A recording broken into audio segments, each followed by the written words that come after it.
chaîne Neverland. Aujourd'hui je vais te montrer une pile au lithium. Donc voilà, c'est ma nouvelle acquisition, c'est une 100 ampères. Donc j'ai commencé à mettre les connectiques. Voilà. Alors ce qu'il y a de génial, c'est que mon ancienne batterie faisait 60 kg. C'était une 225 ampères, une de mes batteries que j'avais faisait la grosse qu'on voyait, qui était stockée en dessous. Si vous avez pu voir mes anciennes vidéos, et bien en fait elle faisait donc 60 kg. Donc déjà rien que pour la mettre là-dedans, il a fallu que je démonte le panneau avant. C'était vraiment une galère. Donc vous allez voir, elle n'y est plus.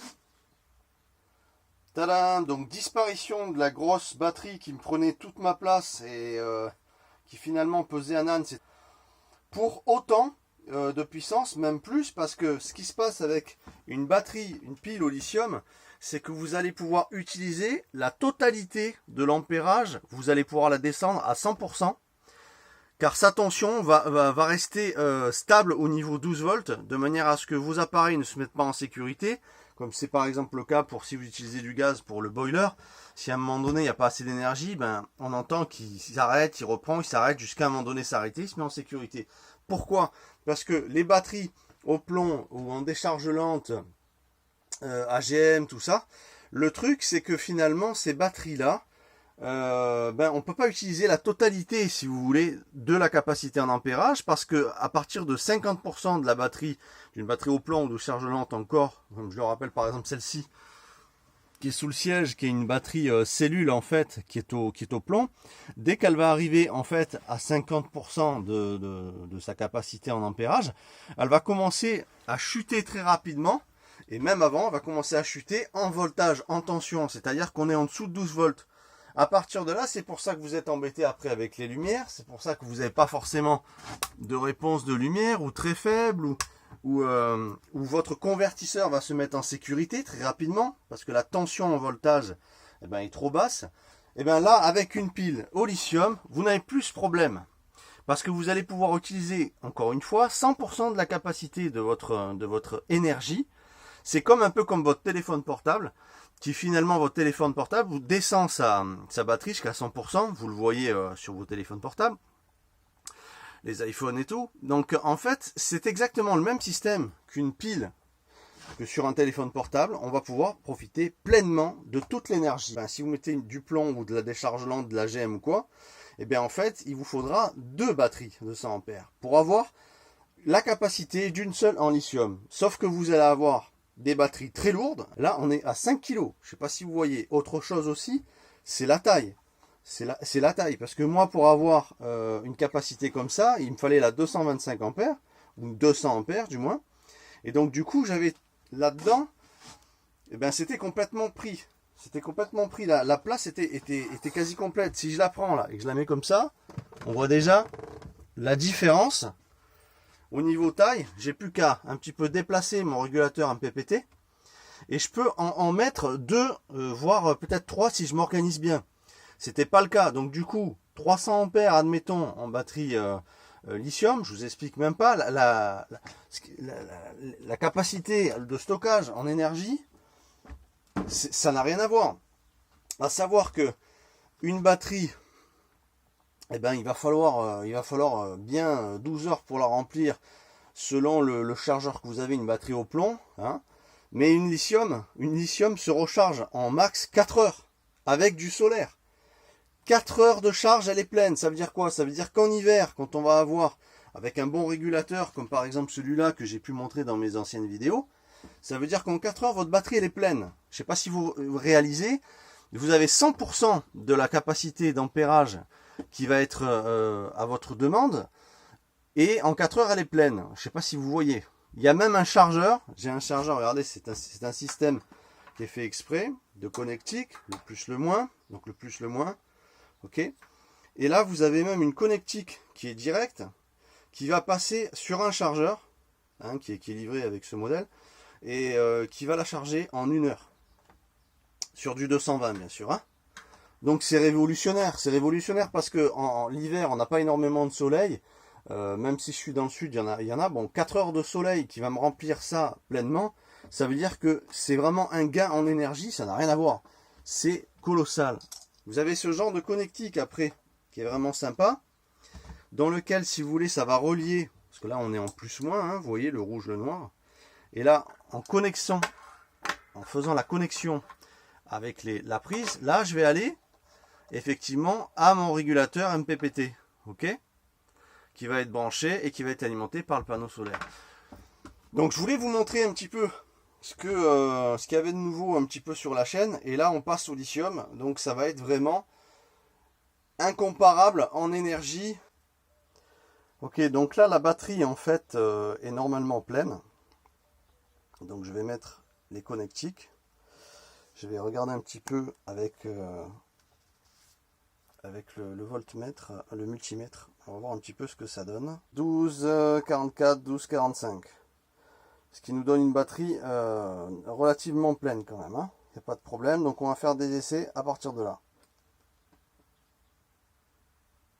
Voilà, donc là elle est connectée au convertisseur. J'ai pas branché le régulateur comme vous pouvez le voir, comme ça on va utiliser la batterie sans qu'elle soit alimentée bien sûr par le panneau solaire. Donc hop, on vérifie. Tac, convertisseur qui s'est mis en fonction. Je vais maintenant brancher la prise 220 externe et alimenter le camping-car complètement par cette batterie.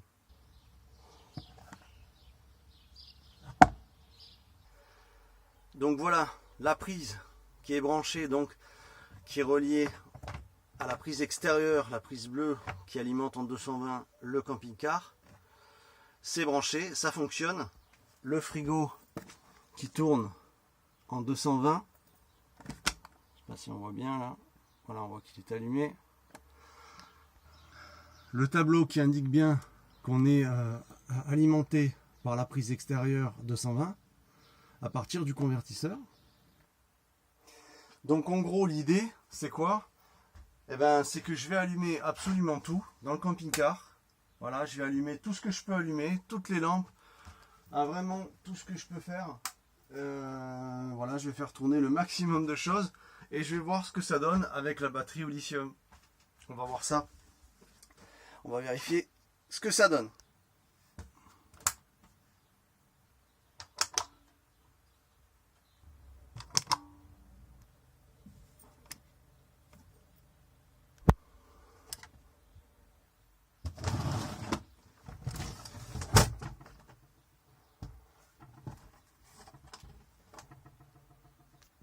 Donc normalement la télévision est alimentée par la batterie cellule, mais comme là on est passé en 220, donc ça tire sur mon système, sur mon système à part, qui n'a rien à voir avec la batterie cellule habituelle. On a là donc une énergie à part et qui va alimenter tout le camping-car, et donc la télé va passer aussi sur le lithium, hein. Ah bah tiens, ça fait penser à mon intro ça. Donc voilà, c'est parti, je laisse allumer absolument tout. Je vois pas ce que je peux allumer le plus là, je pourrais pas mettre le chauffage parce que là je vais vraiment cramer, il fait quand même pas mal chaud. Donc on va allumer, vous voyez, tout est allumé, hein. Tout est absolument allumé. Les petites lampes au fond, la salle de bain, tout tourne, la télévision, le frigo qui est allumé. D'accord, on en revient au convertisseur alimenté à la prise externe et qui nous montre effectivement qu'on est bien alimenté en 220. Hein. Tiens, je l'avais oublié celle-là, tiens. Petit test du multimètre pour voir où on en est en départ. Maintenant que j'ai tout allumé, et je sais pas si vous voyez. Voilà, on a une tension de 12,06, 12,07. Hein. Donc à savoir que ces piles au lithium ont un régulateur électronique qui s'appelle une carte BMS. Donc en général, ces cartes BMS électroniques sont en partie supérieure au-dessus des cellules au lithium, qui sont comme à peu près des... ça ressemble comme à peu près des canettes de Coca-Cola, hein, ça a une forme cylindrique, et qui sont montées les unes après les autres, et toutes entre elles, de manière à alimenter, je crois qu'elles font 3 sets. Chaque série de cellules fait 3 sets, ils les montent ensemble jusqu'à arriver à 12. Et on a une carte effectivement sur la partie supérieure, si on devait enlever le capot, on la verrait, c'est une carte électronique BMS qui va réguler absolument les surcharges, les courts-circuits. Si par exemple vous la chargez c'est la carte BMS qui va arrêter la recharge pour pas endommager la batterie. Également pour lorsqu'elle arrive vraiment en bas de puissance, si elle arrive en décharge, eh bien, la carte BMS va faire en sorte de protéger la batterie en faisant des valeurs qui va faire que la batterie va dans le temps durer un maximum. Ce qu'il faut savoir aussi, c'est qu'une batterie au lithium est à peu près à 2000 cycles. Donc c'est pas du tout ce que nous avons comme rendement dans les batteries au plomb ou AGM et tout. On n'a pas 2000 cycles. Hein. On a bien moins que ça, pour pas dire de bêtises. Je crois que c'est entre 3 et 500 cycles, mais pas 2000. Donc c'est l'avantage encore du lithium. Et donc là, on entend le convertisseur qui commence à souffler un petit peu, parce qu'il y a pas mal de trucs qui tirent là. Voilà. Donc ce qu'il faut savoir sur ces batteries, c'est que le BMS est une priorité. Il y a certaines piles qui n'ont pas ces cartes BMS et ça peut prendre feu, ça peut être un problème. Hein, parce que c'est lui qui va tout réguler. Par exemple, si elle est connectée, bon moi là en l'occurrence c'est un système qui ne sera pas connecté à l'alternateur. Mais si c'est connecté à l'alternateur, effectivement le BMS va faire lui le lien pour valoriser les charges et les décharges. En charge effectivement par l'alternateur, en décharge par les consommations, par tous les consommateurs, qui va être dû à tout ce que vous allez allumer à l'intérieur du camping-car. Donc voilà, là je pense que en plus ça c'est un camping-car qui n'est pas encore installé totalement à LED. Donc on a du néon qui tire quand même 16 watts, on a des petites ampoules qui sont à peu près à 10 watts. Donc là je pense que on a 1, 2, 3, donc je dirais 32, 52, 62, 72. On a là aussi, on est à peu près à 80 watts, plus celle-là encore. Donc on est dans les 96, plus 80. Donc on approche 180 watts.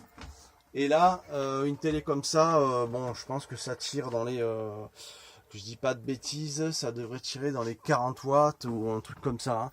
À vérifier. Alors, je vois pas de plaque qui le mentionne, mais enfin je pense que ça tire dans les à peu près 50 watts, 40-50 watts à peu près. Enfin bref, on approche 250 à 300 watts là en continu, et on va voir combien de temps ça va durer, surtout l'état de notre batterie au lithium. Donc au bout de 10 minutes, je constate que déjà le frigo commence à être bien froid. Voilà, hein, pour savoir à peu près combien de temps ça met en 220, à partir de 10 minutes ça commence à être bien frais. Hein. Donc pour pas dire de bêtises, je vais carrément démonter la petite télé pour regarder ce qui a marqué sur la plaque de conso derrière en énergie. Donc j'étais pas loin, on est en consommation là à peu près à, il y a marqué 60 watts, je sais pas si on va le voir là. Je sais pas si on va le voir, mais c'est marqué.